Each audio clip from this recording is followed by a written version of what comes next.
Where should you keep your important documents? How should you store them? I got a story for you on where not to keep your important documents, and then we'll talk about best practices of what to do. But this story goes back. So, great couple that I worked with for a long period of time. I loved them. They were one of my first clients, and they were older folks, right? And so, our meetings, I'd go over to their house, we'd sit at the kitchen table and talk about all things, right?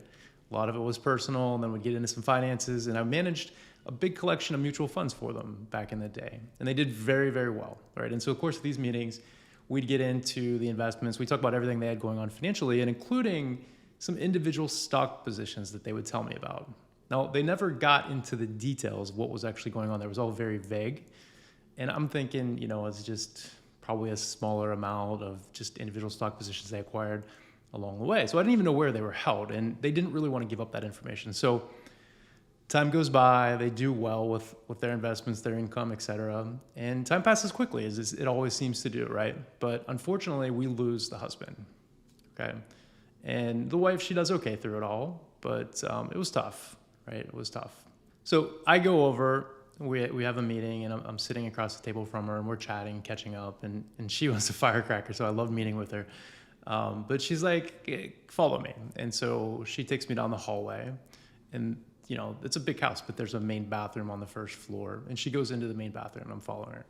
And yeah, I see her, and she starts to remove a piece of the wall within the bathroom, right? There's like a hidden compartment in there, a secret cubby.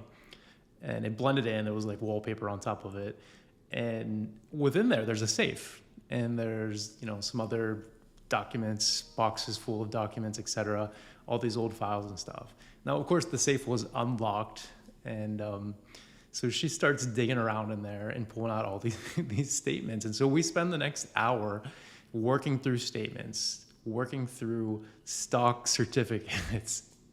And what I thought was just a couple $1,000 in individual stock positions turned out to be more than $800,000 of individual stock certificates within the cubby of the wall, right? There's some great names in there: Wells Fargo, M&T Bank, Raytheon. So they had a nice collection of individual stocks on top of the sizable mutual fund portfolio that we were managing for them. And I'm just like, well, we got to do something with it. We got to get this deposited into a brokerage account, into your managed account with us, and get this cleaned up a little bit.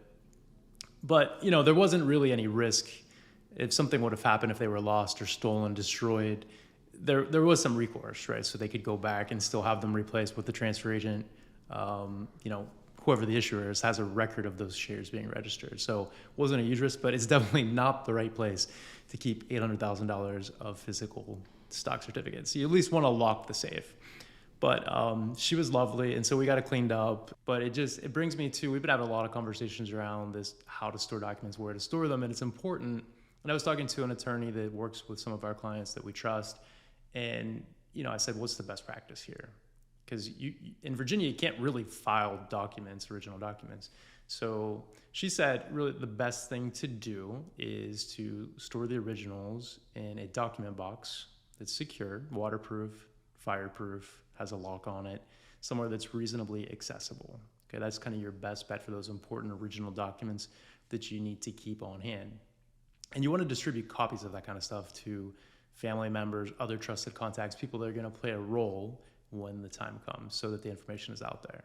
Okay, so that's kind of a best practice from an estate planning standpoint. A safe deposit box at the bank is something a lot of people do, but keep in mind, when someone passes away, it becomes locked down, and you'll need a court order to actually get into those safe deposit boxes. So not super accessible from that standpoint. Just from your financial records, that standpoint, I think the same thing is true. You want to keep an inventory of everything you have going on, so you can create a list of all your professional contacts, you can create a list of all your accounts, account numbers, as much information as possible, and like some sort of consolidated document. That's super helpful, just to track things down, create that breadcrumb trail, as they like to talk about. Of course, there's the digital component too. You want to store documents digitally somewhere.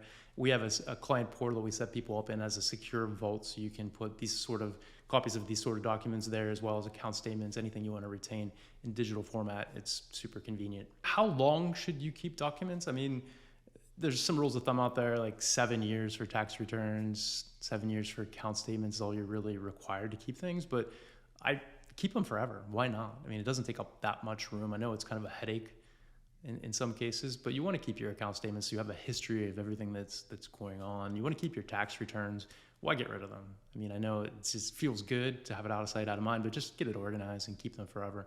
And keep in mind, like if you work with a company like LPL Financial, they're actually required to retain records indefinitely. So if you ever needed to go back, if you closed your account and you couldn't find statements or whatever, you can go back and request a transcript to kind of piece things together for tax implications or whatever information that you actually needed.